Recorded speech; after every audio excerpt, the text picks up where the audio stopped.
La France est entièrement sous domination juive. Les Rothschild, les grosses familles qui dominent quand même les continents.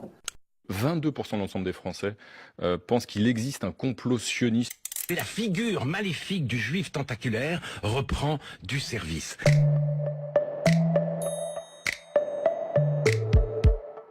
Il n'existe pas de complot juif, on peut le montrer en faisant l'histoire.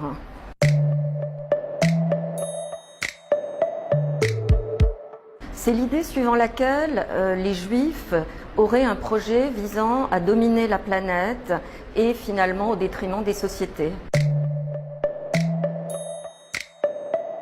Le complot juif est apparu très tôt. La matrice théologique du complot juif réside dans l'accusation de peuple déicide, à savoir faire porter la responsabilité de la crucifixion sur les Juifs.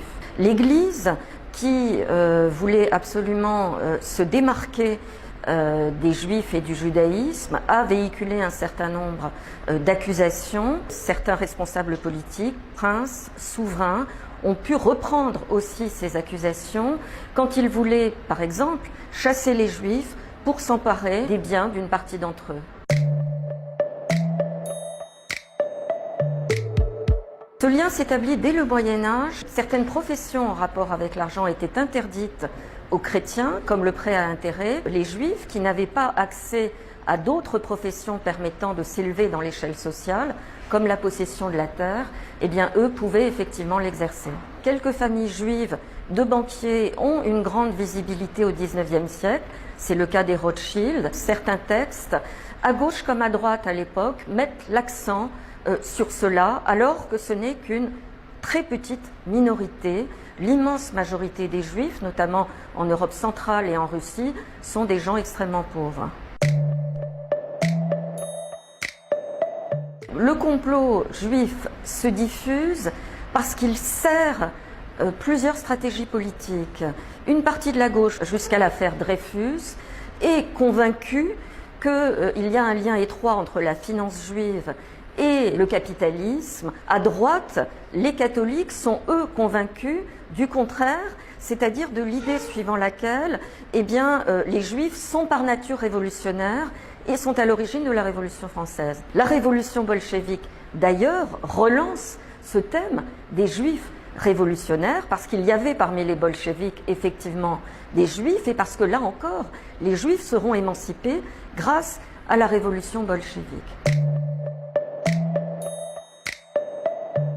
C'est un faux, c'est là que se structure l'idée suivant laquelle un complot juif est à l'œuvre pour dominer et pour ruiner, au sens propre et figuré, les sociétés chrétiennes. Dès 1920, on sait très bien que c'est un faux, on connaît d'ailleurs la source, puisqu'il s'agit non seulement d'un faux, mais d'un plagiat. Les États ou les partis antisémites estiment que la meilleure façon de provoquer la haine des Juifs, c'est de les présenter eux-mêmes en persécuteurs. L'islamisme a beaucoup contribué à la résurgence de l'antisémitisme à travers la diffusion des protocoles des sages de Sion, en utilisant, comme ça avait été fait dans d'autres contextes, des guerres israélo-arabes, le conflit israélo-palestinien qui est devenu, le symbole de l'oppression par excellence.